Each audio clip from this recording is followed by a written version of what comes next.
অপরিচিত থাকাটাই বোধহয় ভালো। পরিচয়ের সাথে ঘনিষ্ঠতা বাড়ে, তৈরি হয় সম্পর্ক। সম্পর্কের মাঝে জন্ম নেয় অধিকার বোধ, আর সে অধিকার থেকে শুরু হয় আপন ভেবে অভিযোগ করার যাত্রা। সেই যাত্রার শেষ পরিণতি সম্পর্কের অবসান বা চরম ভুল বোঝাবুঝির মুখোমুখি হয়।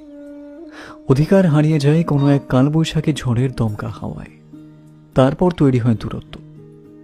এই দূরত্ব হয়তো নিজের ভালোর জন্য, নয়তো অপর মানুষটাকে মুক্ত করে দেওয়ার জন্য।